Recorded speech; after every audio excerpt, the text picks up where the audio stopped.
Monsters exist. It's not in your head. It's not just a mere fantasy. They are real and they look just like you and me. An ethical dilemma has been plaguing humanity since antiquity, and this anime explored that very dilemma. And there are dilemmas that cannot be solved, but only outgrown, and this is one of them. Disclaimer, this is just my opinion, nothing absolute. Feel free to tell me yours too. Fiction is an exploration of reality taken to the extremes. So, in a way, they're still grounded in reality. And so, when writing a story, the general rule is to make the villain human like. We have to make the reader sympathize with the villain and understand their motives because they make an interesting character. But we left another type of villain unexplored. Well, not really unexplored, but with little exploration. I mean, the type of villain that's more grounded in reality. The villains that doesn't have a childhood trauma, that doesn't really have an ultimate plan or motivated by revenge or desired world domination. They kill for the sake of killing, and they can be your neighbor who smiles at you and asks, "How's your day?" while they're out dumping a human body.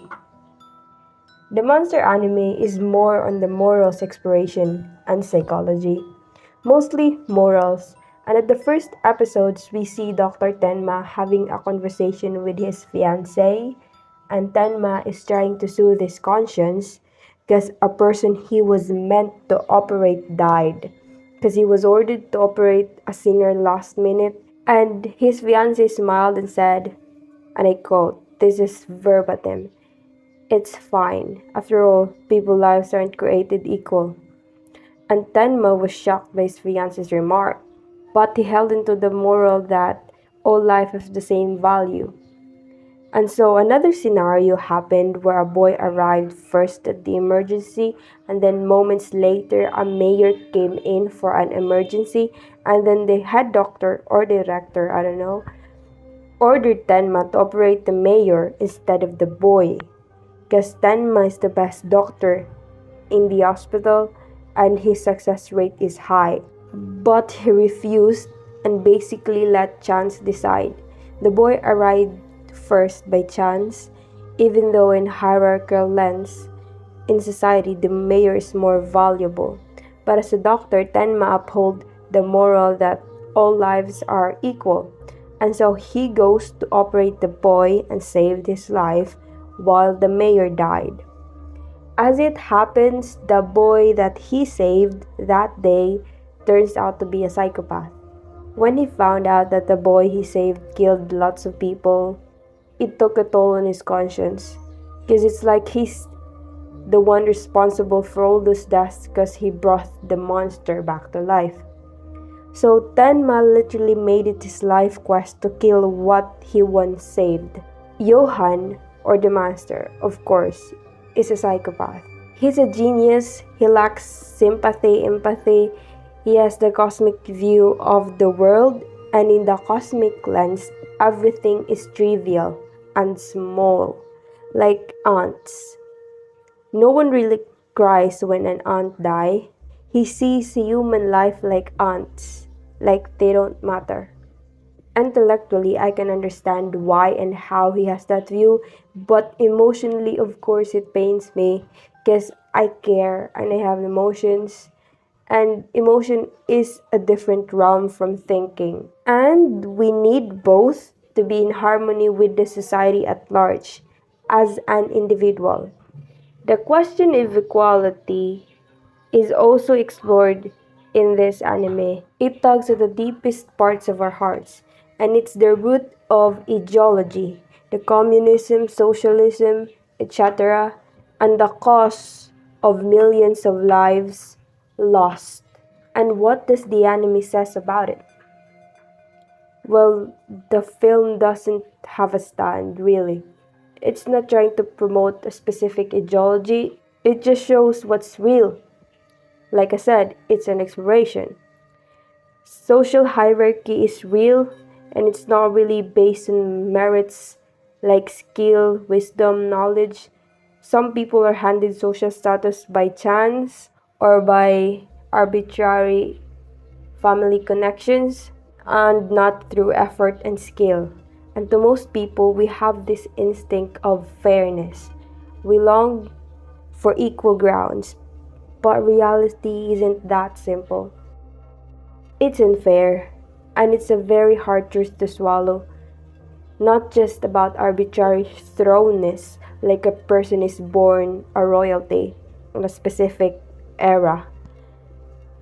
It's also about the genius. It's undeniable that genius exists, like Mozart, Picasso, Elon Musk, etc. And well, what can we say about that? Should we blame them for their genes? No, of course not. It's insane to do so. We should be thankful. It's just is. Equality is a fantasy. And so, what about psychopaths? Where do we place them in the hierarchy? Are they inferior as a human being given that they lack the capacity for emotions? Should we condemn them? I mean, how do we frame them conceptually? Films made it like they're scary and evil, and yeah, they are, but so are we normal people. Even with the capacity of emotions, anger and revenge are dangerous emotions taken to the extremes. I read some stories about good psychopaths, like medically diagnosed psychopath but has morals. But what's the basis of morals? Isn't it emotions? Like we don't need like we don't like to be treated in a particular way and so we use that as basis not to do the same thing to other people out of pure compassion. So can psychopaths have morals? It'll be like memorizing a definition of something without understanding the meaning of it. Psychopaths are born with the neurological wiring of not having the capacity to feel anything. And I've watched a TED talk from a brain neurologist. I forgot the exact field, but something about the brain.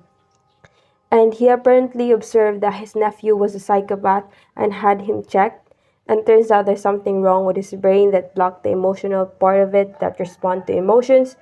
And so they did something about it, and the kid changed into a normal one with feelings and all. So, what does this tell us? Should we hold those psychopath criminals accountable for their actions, which, when really it's genetics that made them commit the crime, and no amount of will and no amount of memorizing values can stop that? Does this imply we don't have free will? So, what now then? Well, it just means one thing. It means we're fucked. Yo, thanks for sticking by this far. If you like this kind of content, you know the drill. Subscribe, like, and comment your thoughts. I would be really glad to hear your thoughts, really. And lastly, if you like webtoon or webcomic, I am creating one, and it's out now. On webtoon, tapas, webcomics. The title is Land of the Gods. Genre is fantasy, action, romance. It's about a cursed crown prince bearing immense power along that immense suffering. If that sounds interesting, check it out. The link is in the comment section. Yeah, that's all. Have a good day. The next video. Bye.